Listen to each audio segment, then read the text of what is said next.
VRT começando, mês de março é o mês que a gente comemora o mês das mulheres.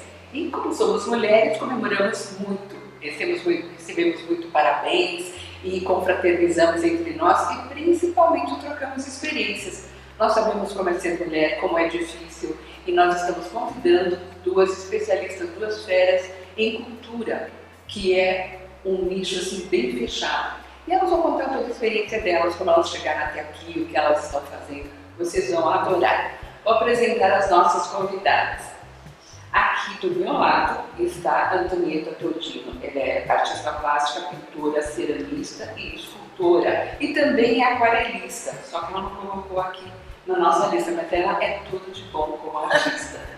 E ao lado nós temos a Andréa Souza, que é escritora, cordelista, professora de pós-graduação nas linguagens da infância e na arte de contar histórias, que eu acho maravilhoso, além de ser secretária adjunta de cultura da cidade de São Paulo.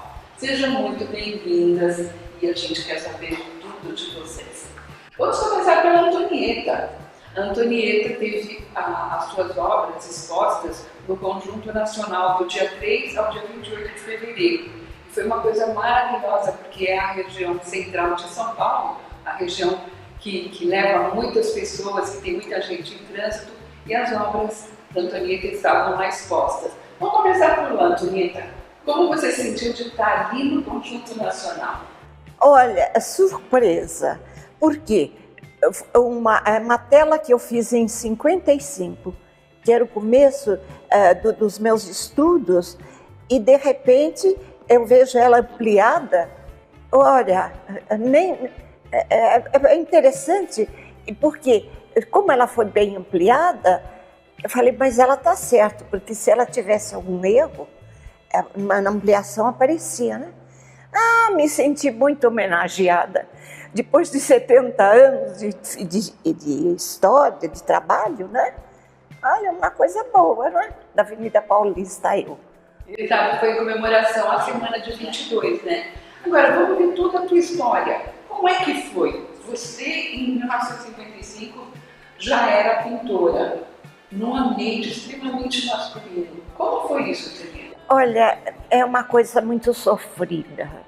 É uma coisa que realmente foi uma luta incalculável, porque eu tinha só 20 anos e eu ia no Santa Helena, que era um prédio onde estavam os ateliês dos artistas.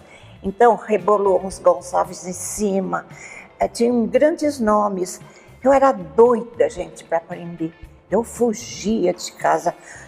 Digamos, não era muito bem recebida em casa, porque a minha mãe punha a mão na cabeça. Uma menina no meio de todos os homens. Veja, em 1950, 52, veja o preconceito das pessoas. O artista era muito mal visto. A mulher, que louca, era tida como louca. Então, mas eu tive uma sorte muito grande, porque justamente quando você trabalha perto das pessoas inteligentes, foi Deus que me colocou. Porque você trabalhar com as pessoas mais inteligentes, eles entendiam o que a menina sofria. Então, olha, todos me ensinavam alguma coisa, eu não paguei para aprender. E tem um pormenor que vocês veem, todas as minhas obras, depois a gente continua fazendo, é A. Tordino. Por quê? Porque se eu colocasse Antonieta, desvalorizava, era uma mulher. A. Tordino, parecia um homem. Gente, e eu conversava sempre de calça comprida, era um hominho. E eu só consegui realmente começar a trabalhar porque eu casei. Eu não podia sair de casa, tudo era feio. No nosso tempo, quem é do meu tempo, que ainda tem muito poucos, porque eu estou com 91 anos, né? Então eu tenho poucos colegas. E então eu casei. O importante da mulher era casar. Então casei. Só que eu tive sorte de casar com um moleque que tinha a minha cabeça e ele me acompanhava. Então eu realmente consegui fazer a minha carreira. Trabalhei muito, gente, porque se é hoje o artista não é bem recompensado, muito menos era de antigamente. Por quê? Eu trabalhava com os nomes. Olha que felicidade. Veja bem, eu trabalhei com o Flávio de Carvalho, quem me ensinou muita coisa também foi o Clóvis Graciano. E trabalhei com o José Couchet. Ele era o escultor da catedral. Por quê? Porque era uma pessoa também muito inteligente e que me ensinava isso aqui. É lógico que não era um estudo, eu ia para o trabalho. E quando você vai trabalhar com as pessoas, você tem que fazer direito. Ou medo de errar, sabe? Então, acho que por isso que eu fiz tudo direitinho. E você passou por vários setores, inclusive ceramista. Por que você inquieta? Por que você passa por tantas várias diferentes? Veja bem, como eu comecei, eles gostaram do meu trabalho e eu comecei a ser funcionária dele. Eu deixei de ser aluno. E ele era escultor da catedral, mas ele era ceramista. Então ele fazia, antigamente tinha uma indústria grande, que era a indústria de cerâmica artística. Então ele fazia modelos para lá, e lá ia eu atrás. Então eu comecei realmente a base da cerâmica, porque lá era uma indústria cerâmica artística, a Tasca. Hoje não existe mais, não? Então começamos aí. Na hora de você precisar de dinheiro, a coisa que mais me deu dinheiro foi a cerâmica. Claro, porque é muito mais fácil você vender uma pecinha de cerâmica do que você vender uma tela. Então, eu conheci quem? Olha, começou do folclore. Hoje que me lembrei que eu trabalhei com o Rossini Tavares de Lima. E quando você me falou do Vale do Jequitinhonha, eu falei, mas eu me emociono. É muita história, Thalita. Eu pulei. Então, lá foi com o Rossini Tavares de Lima que eu comecei a fazer os presépios. Comecei vendo presépio. E no Vale do Jequitinhonha, eu tenho uma peça, porque eles começaram a fazer um museu. E o Rossini falou, eu vou passar para vocês o nome de uns mitos que ninguém conhece. Então eu fiz cachorrão peludo, deixa eu me lembrar o que tem lá. Bom, eu lá fiz uns mitos que não existiam. Então aquele que caminha com o pé para trás, porque eu tenho a história do caipora. O curupira. Bom, isso aqui foi um adentro que me lembrei agora, hein, gente? Porque isso não estava no meu currículo. Nossa, pura cultura. Então, por que é que eu comecei mais ceramista também? Porque depois que eu fiz a faculdade, porque eu fui estudando, viu, gente? Eu sou um aluno do noturno. Graças a São Paulo, com as escolas noturnas, sabe? Eu trabalhava o dia inteiro e estudava à noite. E com isso eu fui fazendo. Então, aí eu fui fazer faculdade, porque eu entrei no precisava faculdade. Então, eu fui para fui fazer a Santa Marcelina. Na saída, numa Universidade de Santos, que era faculdade ainda, eles estavam precisando de um professor de cerâmica, mas que tivesse mais cultura, precisava ter uma faculdade. Bastante conhecimento. Lá fui eu. Mas como eu peguei a cadeira de cerâmica e eu era pintora, porque eu domino bem a pintura, mas eu falei, não vou para lá para ensinar cerâmica.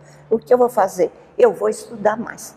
Eu fui procurar o professor Schitt, eu fui parar na Argentina, um especialista em cerâmica. Gente, aí realmente eu aprendi, eu sei dizer para vocês o que é uma cerâmica. Aí ele disse, quem frequentar os meus projetos que ele fazia em diversos... Onde ele estava, Rio Grande do Sul, lá ia eu. Argentina, lá ia eu. Então, ele disse, bom, Quem fizer 4 desses meus projetos vai receber um diploma. Então eu sou, como é que se chama? Instrutor internacional de cerâmica. Você sabe? Mas realmente eu sou aquarelista. E por quê que eu sou aquarelista? Porque por causa da saúde, a aquarela é água, então você pode trabalhar sem afetar a sua saúde. E hoje, Denise, como é que você está hoje? Quais são os seus planos futuros? Eu estou muito feliz, Maria, porque agora que eu fico conhecida, depois de 70 anos, eles acharam a Tordino. Porque não adianta você procurar Antonieta, porque você não acha nada com a Antonieta. Até eu aponto Tordino. Que antigamente, né, você sabe o que é homem ou é mulher? É homem, né? Porque é mais valorizada. Porque hoje em dia nós estamos num processo muito bom. Porque depois de 50 anos, a mulher é mais respeitada. Porque não é porque ela deixa de ter talento. A mulher foi abençoada por Deus. Onde ela estiver, ela sabe se portar, ela sabe vencer. E isso incomoda um pouco as pessoas.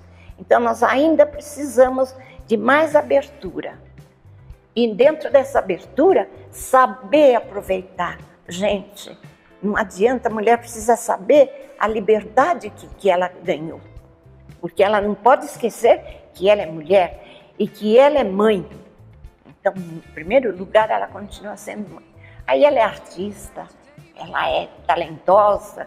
Porque, olha, trabalhar, acho que nós trabalhamos desde que nascemos na barriga de mamãe, viu? Porque que eu me lembre, de criança, tinha 4, 5, 7, 6 anos, como era a segunda, tomava conta dos irmãos. A gente, desde criança, trabalhou muito. E eu sou uma pessoa que trabalha da idade de 12 anos. E agora, o que você tem feito? Agora eu sou aquarela. Agora eu faço arte cristã. Por quê? Não, por quê? Que de repente o que apareceu eu vou fazer. Meus presépios ficaram com os padres franciscanos. Eu tenho presépio franciscano. E tenho também outro presépio no Museu de Arte Sacra. Então eles me pediram para fazer alguma coisa que lembrasse Deus. E desde é uma coisa interessante. Desde que começou essa pandemia, essa coisa horrorosa que nós estamos sofrendo, ele disse, você faz alguma coisa que lembre a nossa vida. Então eu comecei a fazer, eu tenho até 6 aquarelas pequenas que mostram, eu comecei a fazer então, o que é interessante na vida? A água, o fogo, ar, terra e ar. E eu na aquarela eu comecei a fazer, fiz a representação. Mas no fundo, eu estava com a minha faxineira, ela falou, a senhora fez a cabeça de Cristo? Eu falei, não. Mas gente, aparece. Eu não sei de que jeito, mas lá está ela, no fundo da tela. Então eu comecei a fazer arte sacra. E eu tinha feito também, de encomenda, uma Santa Ceia. E esse quadro foi perdido, foi jogado fora, porque perto de mim eu não tive gente assim que ajudava, não. A mulher tem esse problema, coitada da mulher que tem um pouco mais de talento, porque talento todos nós temos, é que nós não temos que saber aproveitar. Mas eu tinha feito uma Santa Ceia de encomenda e essa Santa Ceia sumiu. E aí encontrei, fazendo aqueles papéis, que a gente tem papel de todo jeito, eu encontrei o desenho da Santa Ceia. Falei, vou fazer de novo e vou oferecer na igreja. Aí eu já fiz uma Santa Ceia para Nossa Senhora da Quirupita, eu já fiz para Santa... Onde é que mais eu fiz? Santa Ceia está... Os franciscanos me oferecendo, por isso que eu estou começando a trabalhar, me oferecendo para fazer uma exposição lá. Então agora eu estou trabalhando com a arte sacra, né? Mas eu tenho essa Santa Ceia na igreja lá em cima, a Nossa Senhora da Aparecida. Eu sei que está 4 estão e assim todos estão gostando, eles estão gostando, e eu estou fazendo os santinhos. Então é isso que eu estou fazendo. Você veja que interessante, porque a arte sacra já não fazem. Quem vai fazer arte sacra? Ali vou eu fazer. Né? As minhas santas estão, ó, bonitinhas, pousam para mim. Diversidade. Agora vamos saber um pouco da Andréia. Andréia, eu acho muito interessante que você é cordelista, né? E a gente só conhece homens cordelistas, né? Conta um pouquinho dessa tua fase. O cordel, como você bem disse, inicialmente era um terreno só de homens. E ainda hoje o grande número de cordelistas é de homens. Mas como o cordel é a cara da mulher, ou seja, o cordel, para ser cordel, ele precisa de ter rima, métrica e orações, que são as frases. Isso é o que? É um conjunto de estética. E nada é mais bonito do que mulher, não é? E aí, como o cordel nosso brasileiro, aliás, a única literatura legitimamente brasileira nacional é a literatura de cordel. Mesmo que ela tenha vindo de Portugal, mas em Portugal os versos não tinham rimas, não eram metrificados. As frases não tinham sílabas poéticas.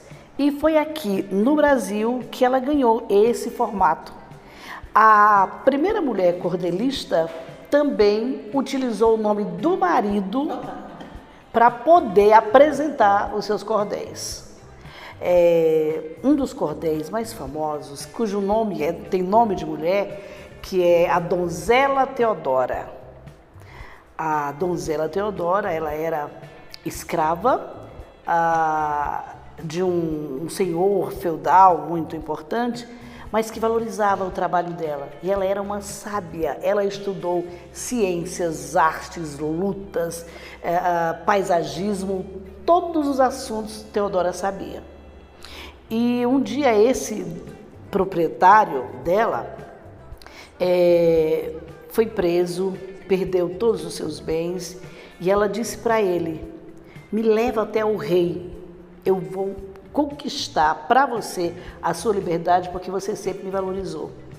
Então, ela foi apresentada ao rei e ela desafiou todos os sábios do rei. E começaram a fazer perguntas das mais diversas, em todas as áreas, nas entrelinhas, nas ciladas, enfim, e ela respondeu a todas. Então, a Teodora do Cordel, a Teodora, inspirou um coletivo do qual eu faço parte, que é Teodoras do Cordel, que reúnem mulheres cordelistas de todo o Brasil. E essas Teodoras do Cordel, um dos nossos, vamos chamar de mote, tema, desse coletivo de mulheres, é justamente para denunciar a violência contra a mulher. E não só a violência física, mas a patrimonial, a emocional, a familiar, porque a mulher sofre vários tipos de violência. Mas eu, cordelista, e eu leciono também literatura de cordel, é uma das pós-graduações onde eu leciono. A literatura de cordel e a mulher cordelista, talvez porque a sensibilidade afinada esteja mais na mulher, o cordel escrito por uma mulher, ou seu menino, é muito mais robusto, é muito mais embasado.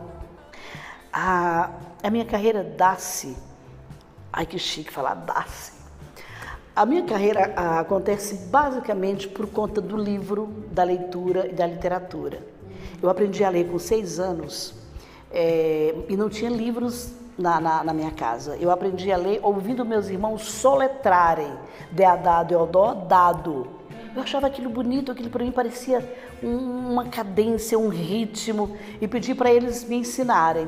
Meus irmãos me apresentaram o alfabeto, eu comecei a juntar as letrinhas, eu descobri que letrinhas juntas eram sílabas, que as sílabas juntas eram frases, pronto, desarnei a ler.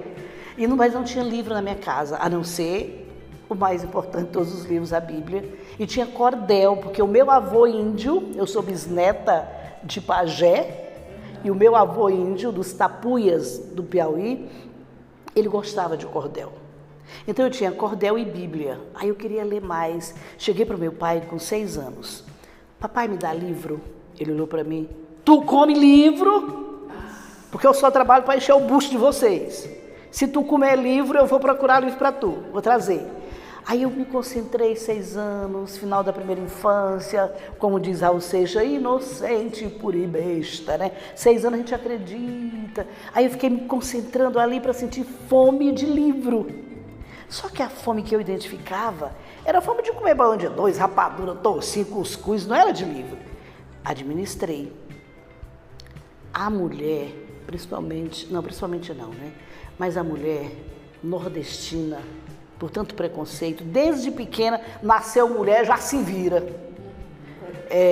Então me virei. Eu fui procurar livro no lixo.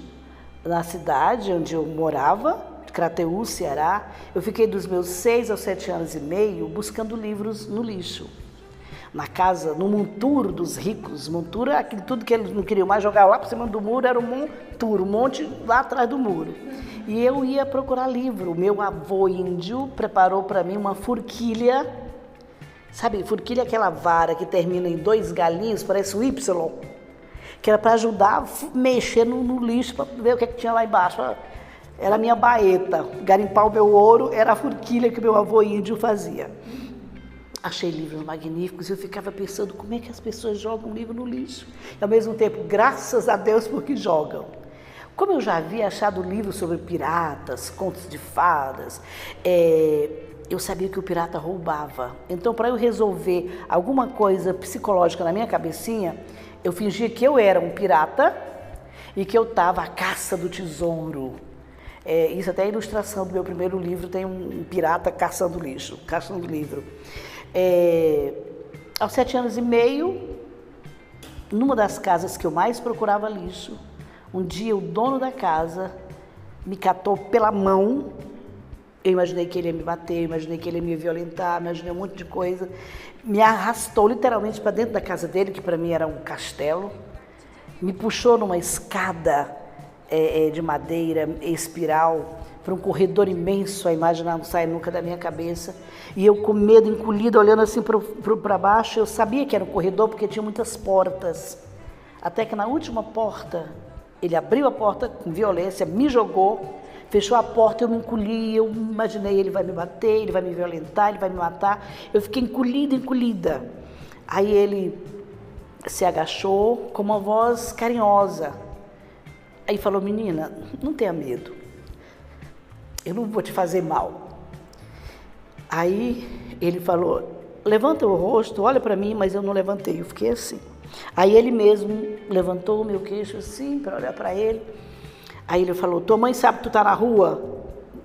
E eu não respondi, só meneei a cabeça. Porque se ela soubesse que eu estava na rua, você ia ter meia hora. Como ela não sabe, você tem 15 minutos.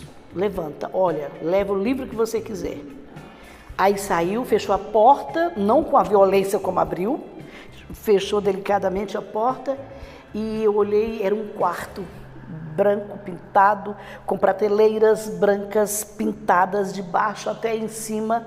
E eu, magrinha, porque um dia eu fui magra, eu acredite.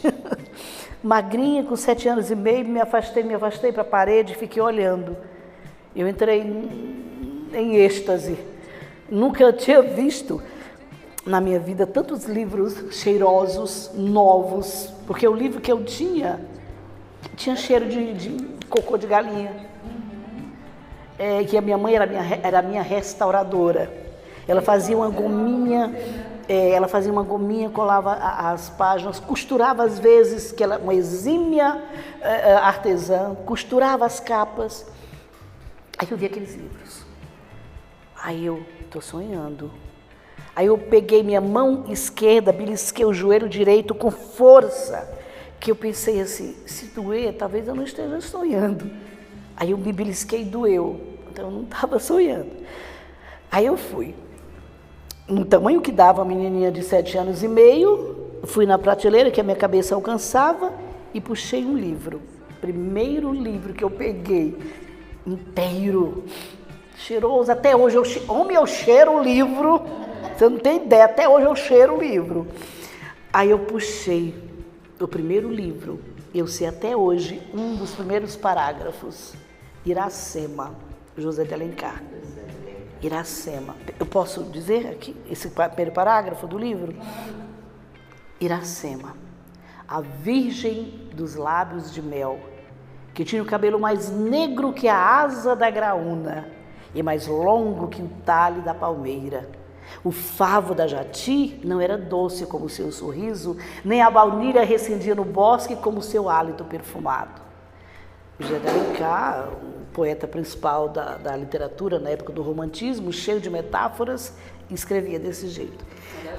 Então eu fui para a escola, sabendo de tudo, lendo tudo, ganhei livros, coleções que os professores me davam, e quando eu fiz 10 anos, ainda vou escrever sobre um dicionário, é o título do livro, esse eu não escrevi ainda.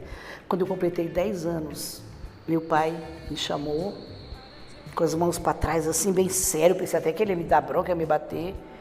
Aí, ele nunca sabia fazer carinho, mas ele fazia carinho de outras formas.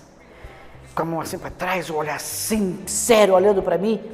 Aí, Antônia, aí, Tó. Aí me deu um embrulho pesado, embrulhado com papel de padaria, sabe aquele marrom que parecia craft, papel craft, amarrado com um cordão. Eu fiz força, porque era pesado, aí desamarrei, era um dicionário. Oh, minha querida Ida, o dicionário mudou a minha vida. Eu ajudava minha mãe, nós tínhamos 5 irmãos, quando era 3 horas, ela dizia, Toinha, pare, vá ler. A mãe sempre sensível, né? Vá ler. E eu lia dicionário, eu lia 2 horas por dia, dicionário. Gente, eu sou normal, mas eu lia dicionário 2 horas por dia. E 3 palavras que eu carrego como se fossem assim, minhas referências até hoje no dicionário. E dou palestras no Brasil inteiro com relação à mediação de leitura, formação de arte, educadores na arte de contar histórias. Eu vou no Brasil falar do interesse que devemos ter pelo livro e o gosto pela leitura. As 3 palavras que me baseiam, primeiro eu li absorto, concentrado, com foco. Eu preciso ser absorta, concentrada, com foco, para eu me desenvolver intelectualmente. Outra palavra foi gradativo, devagar, aos poucos, step by step. E temos que ser gradativamente, aos poucos, com metas, com cortesia, com cordialidade, com tolerância, com respeito. Seguirmos e prosseguirmos e nunca perseguirmos. Pronto, eu já entrou a poeta. Prosseguir, seguir sem perseguir. E a outra palavra, absorto, gradativa e doravante. Oh, coisa linda! É a palavra doravante, que significa da agora em diante, a partir de agora. A partir de agora, um novo dia, uma nova consciência, uma nova conquista, não é? Então, fui locutora lá na Rádio Educadora de Crateús, Ceará, na locutora Bam Bam Bam. Entrevistei Raul Seixas, sem a presença do Raul. O que é que eu fiz para entrevistar o Raul Seixas? Ele tem um LP, que a capa ele tá assim, e o nome do LP é Criabadolo, não é? E tem uma música que ele começa, ele tosse, ele faz... dá 3 tosses e depois diz, meu nome é Raul Santos Seixas, sou baiano de Quenguenhem, 10 horas de mula e 12 horas de trem. Quer saber, isso vai virar entrevista no meu programa? Combinei com o Giovanni querido, que era o técnico de som, que estava lá num aquário, né? O estúdio aqui, ali um aquário, o técnico de som lá. E ele fez uma coisa que os DJs, o pessoal faz hoje. Pegou o LP do Raul e eu comecei a anunciar. Era o programa Domingo Espetacular. Isso em 77. Portanto, Domingo Espetacular, o primeiro nome foi eu quem deu. Não é algumas televisões aí. Eu anunciei, vou entrevistar Raul. Aí colocava, fazia assim, e o Giovanni, da técnica, rodava. Aí, Raul já se encontra em nossos estúdios, mas como ele está rouco, ele está gripado, ninguém vai poder entrar na rádio. Mandamos fechar as 4 janelas e a porta principal. E música era uma revista, o meu programa era uma revista radiofônica, né? Aí finalmente, agora vamos entrevistar Raul. Aí novamente, e o Giovanni soltava a parte, segurava o disco. Raul, meu querido, como é o seu nome? Meu nome é Raul Santos Seixas. De onde você é? Eu sou baiano de Quenguenhen. Onde é que fica isso, rapaz? 12 horas de mula e 10 de trem. Aí pronto, aí ele botou novamente o Raul para tossir. Tá bom, Raul, eu vou respeitar. Você não está bem, tá rouco, no Ceará nem afônico, não é rouco. Tá rouco, não dá pra gente continuar, não sei o quê. Aí pronto, saiu o Raul, e aí o seu Chico Lopes, que era o diretor da rádio, que acreditava nas minhas invencionices, eu vivia inventando coisas, abriu as janelas todas, estava assim de gente para ver o Raul. Aí eu disse, olha, ele saiu aqui pela sorveteria do seu Chico, que tinha uma sorveteria do lado também, que era do seu Chico, ele não estava bem, tinha que ir para Fortaleza, enfim. Eu fiquei famosa por entrevistar o Raul Seixas dessa forma. Quando cheguei em São Paulo, em 78, final de 78, eu fiz um concurso para a prefeitura, de imediato passei, de imediato fui chamada. Então eu tenho 41 anos como servidora pública na cidade de São Paulo, 38 dos quais na cultura. E na cultura eu coordenei Casa de Cultura, fundei Casa de Cultura, eu coordenei Centros Culturais, fundei Centros Culturais, fui supervisora de cultura na cidade de Ademar, em Santo Amaro, e fui convidada para ser secretária adjunta. Como servidora, eu me sinto, eu não quero dizer orgulhosa, porque como eu li dicionário, eu sei exatamente o sinônimo das palavras e a carga que as palavras têm. E orgulho não é bom para ninguém que tenha juízo. Mas obviamente que eu me sinto muito agradecida a Deus. Uma mulher negra, nordestina e idosa, meu motor é super potente, é 6.4. Então, para uma mulher nordestina, negra, idosa, estar como secretária adjunta dessa megalópole que é a nossa São Paulo, que eu digo que aqui a São Paulo é galáxica, tem imigrantes, refugiados e outros alienígenas mais. Então, para mim, como secretária adjunta, eu fico muito alegre, grata a Deus, grata à confiança do prefeito Ricardo Nunes, que é uma pessoa extremamente de índole assertiva. Como secretária, eu me sinto assim, puxa, servidora pública, nunca deixei de ser, e nem quero deixar de ser servidora pública, ter a consciência de que o munícipe é o nosso patrão e a gente tem que zelar pelo imposto que ele paga e fazer o melhor. E promover a arte e cultura, a conversa, a escuta com os vários coletivos, com os vários movimentos, é isso que a gente tem que fazer, porque a cultura faz bem à criatura. E isso tem que começar desde pequeno. Eu trabalho com as primeiras infâncias, tanto para formar pessoas, contadores, arte educadores, eu trabalho com as infâncias. Quem trabalha com a infância forma a humanidade. Há um provérbio africano que diz que para educar uma criança precisa se educar uma comunidade inteira, na questão do afeto, da sensibilidade, do respeito para as inclinações da criança, da potencialização da sua vocação, da minha literatura. Esse é o meu primeiro livro, Aqui já está na segunda edição, essa é a primeira. Já está na segunda edição, esgotado. Eu costumo dizer que esse livro nesse instante é filho de mãe solteira e laqueada. Quer dizer, a solteira pode ter filho, mas a laqueada não. Então esse é meu único, mas agora em agosto, por pedido, graças a Deus, vai sair uma terceira impressão da segunda edição e que já virou TCC, já virou Teatro de Fantoches. Aqui é um dos meus cordéis. O nome, a Toinha dos Inhamuns, que é a região mais seca do Ceará, do Nordeste, a menina que amava as palavras. A Valente Dadá, no reino da EJA encantada. EJA é Educação de Jovens e Adultos. Um trabalho magnífico que as escolas públicas, tanto do estado quanto do município, fazem aqui em São Paulo para pessoas que não tiveram tempo ou condição de ir para a escola. E aqui é uma antologia de poemas de escritores e poetas latino-americanos. E aqui eu tenho a honra, o projeto é Ecos Latinos, eu tenho a honra de representar o Brasil. Tenho alguns poemas meus aqui. Eu queria... tem um poema Amor, é pequeno.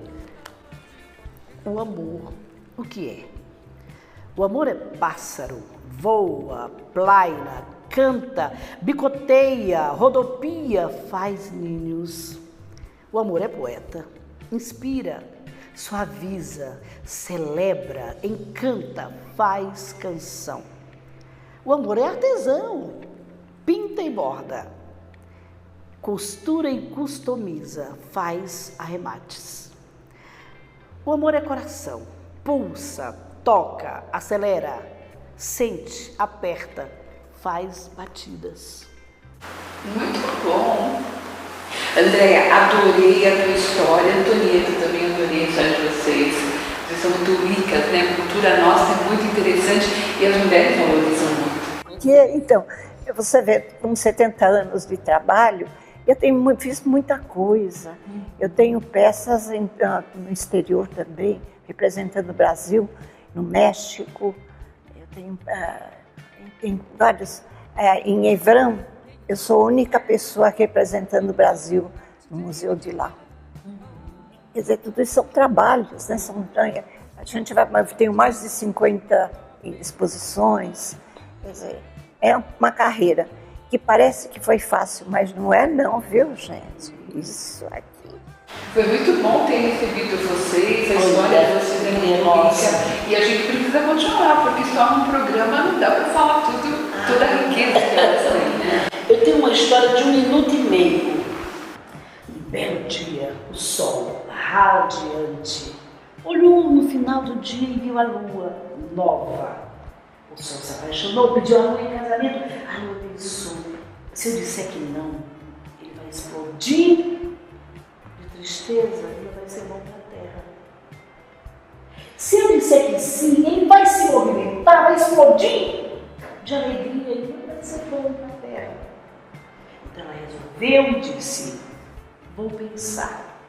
Naquela hora ela passava Saturno, que até hoje Saturno guarda os anéis, esperando a lua se decidir. Ela não se decidiu até hoje, então. Muito bom. Andréia, muito obrigada pela tua presença. Antonieta também.